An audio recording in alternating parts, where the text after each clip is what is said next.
Hello guys, this is me Ali और इस channel पे मैं वीडियोस बनाता हूँ सेल्फ इंप्रूवमेंट और रिलेशनशिप एडवाइस के बारे में। आज की मेरी वीडियो का टॉपिक है पार्टनर इग्नोर कर रहा है, क्या करें। पार्टनर इग्नोर कर रहा है, क्या करें।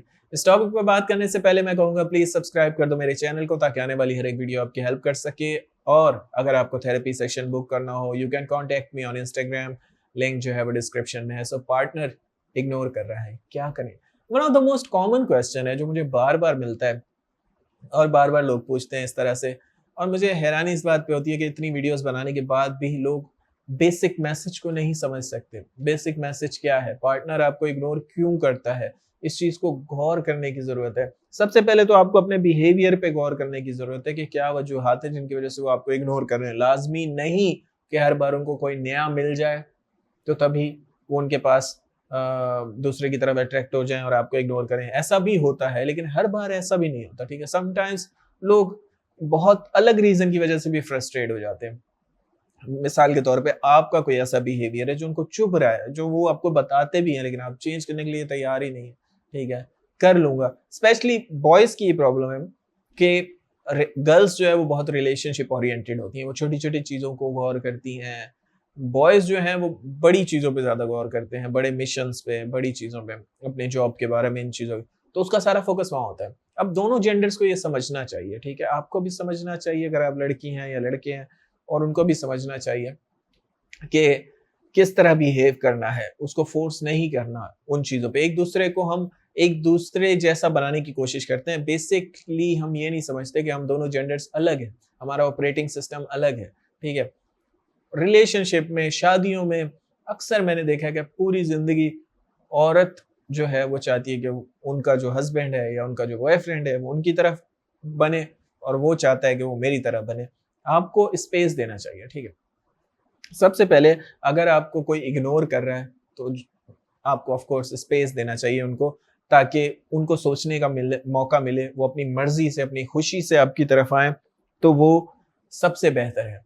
मैं हमेशा कहता हूँ कि रिलेशनशिप की शुरू से ही, पहले दिन से ही उनको हुक में रखें, हुक लगा के रखें, उनको लत लगा के रखें कि वो हमेशा आपके पास आए। अगर आप पहले मैसेज करेंगे, अगर आप कॉल करेंगे, अगर आप चेस करेंगे, तो वो सबकॉन्शियसली ये समझ लेंगे कि आप करेंगे कॉल, तो वो 3 दिन भी वेट करेंगे, ठीक है। तो रिलेशनशिप के शुरू से ही आप उनको अपनी लत लगा के रखें। आप कभी पहले मैसेज मत करें, कभी कॉल मत करें, ठीक है। अगर वो मैसेज करें, कॉल करें, अच्छे से बात करें उनसे। ऐसे वो हमेशा आपको चेस करते रहेंगे। ऐसे कभी आप उनके ऊपर बर्डन नहीं बनेंगे। ऐसे आपका रिलेशन कभी खराब नहीं होगा। ज्यादातर रिलेशन इनसिक्योरिटी की वजह से भी खराब होते हैं, जब आप बहुत ज्यादा चेस करते हैं और उनके ऊपर पाबंदियां लगाते हैं कि मुझसे बात करो, क्यों मुझे इग्नोर कर रही हो, ये वो। तो नेक्स्ट पर्सन जो है वो खुद ब खुद एक तो सेलिब्रिटी खुद को समझने लग जाता है कि यकीनन मेरे अंदर कोई इतनी खास बात है कि मुझे सुबह शाम चेस किया जा रहा है।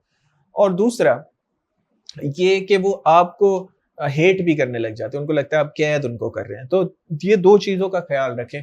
कभी भी बहुत ज़्यादा चेस मत किया करें, हमेशा उनको लत लगा के रखें। दूसरा, स्टॉप शोइंग मैं कहूँगा नीड। आप अपनी नीड को शो करना बंद करें, ठीक है। वो ज़रूरत नहीं है, वो आपकी खुशी होनी चाहिए, ठीक है। आप उनसे अच्छे से बात करें, आपका बिहेवियर दोनों का अच्छा हो, एक-दूसरे के साथ बातें करें, टाइम पास करें।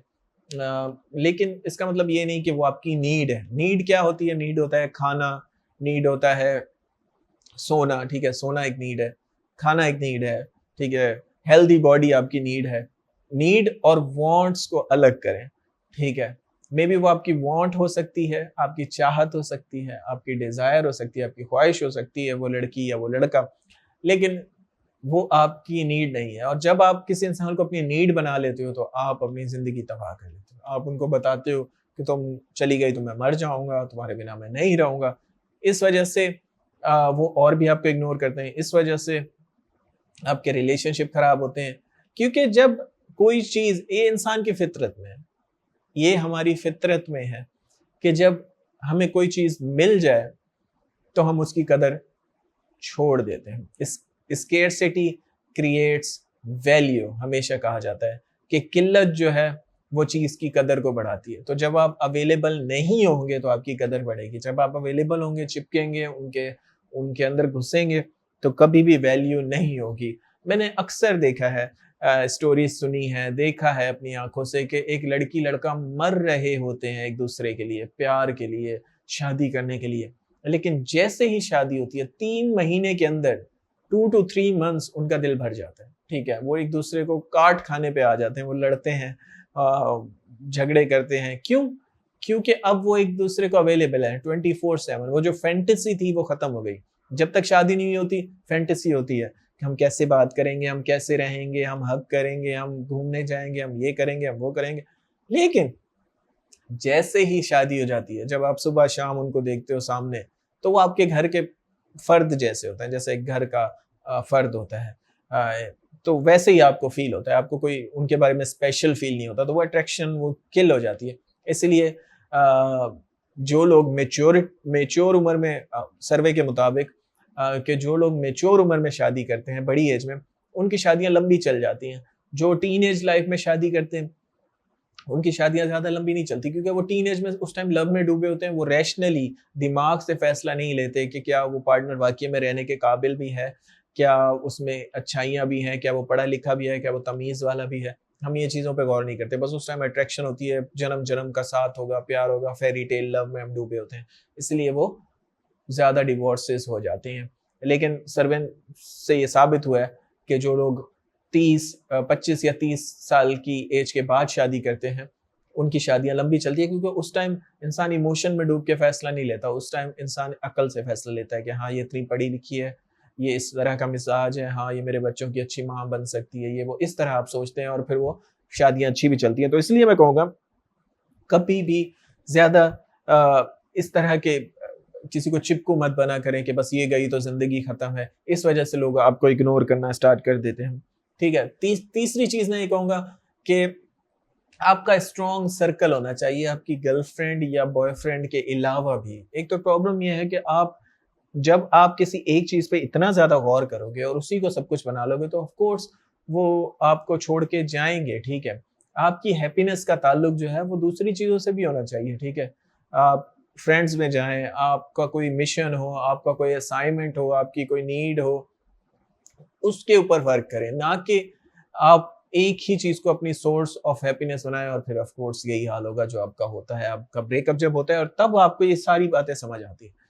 अब जब आप ये वीडियोस देख रहे हैं, आपको ये सारी बातें समझ आ रही हैं, लेकिन जब तक आप रिलेशनशिप में होते हैं, आपके दोस्त आपको कहते भी हैं कि सुधर जा, संभल जा, बहुत इसका नुकसान हो सकता है, हर वक़्त तू गुस्सा रहता है, थोड़ा दूसरे कामों पे भी तवज्जो दिया कर। आपके माँ-बाप कहते हैं पढ़ाई कर ले अच्छे से, काम कर ले, लेकिन उस टाइम आप सबको बेवकूफ़ समझते हैं और खुद को अक़ल-ए-कुल समझते हैं और फिर यही हाल होता है। सो इन द एंड बस ये कहूँगा कि हैप्पीनेस को प्रैक्टिस करें। हैप्पीनेस एक प्रैक्टिस है, ठीक है? हैप्पीनेस किसी चीज़ से नहीं आती।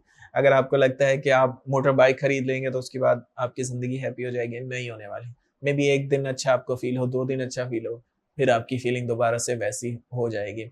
मेबी आपको लगता है कि आपकी शादी हो जाए, तो आपके दुःख दर्द खत्म हो जाएँगे। मेबी शायद 1-2 दिन अच्छा फ़ील हो, लेकिन फिर जैसा कि मैंने पहले कहा, फिर वही आप रूटीन में वापस आ जाएँगे। तो हैप्पीनेस एक कांस्टेंट प्रैक्टिस है। अगर आप अपने दिमाग में ऐसे थॉट्स को रिपीट करते हो, जिसकी वज़ह से आप सैड रहते हो, तो आपको गौर करने की ज़रूरत है, सेल्फ अवेयरनेस की ज़रूरत है। सेल्फ अवेयरनेस पे आप बुक्स पढ़ सकते हैं, प्रैक्टिसेस कर सकते हैं। मेडिटेशन के ज़रिए लोग ज़्यादा सेल्फ अवेयर होते हैं।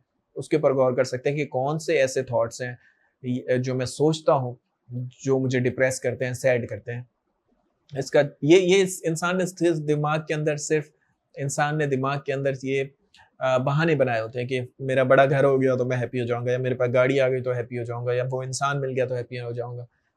इसलिए इंसान कॉन्स्टेंटली स्ट्रगल करता रहता है लाइफ में। सो हैप्पीनेस एक प्रैक्टिस है, इसको किसी और के ऊपर रिलाय मत करें।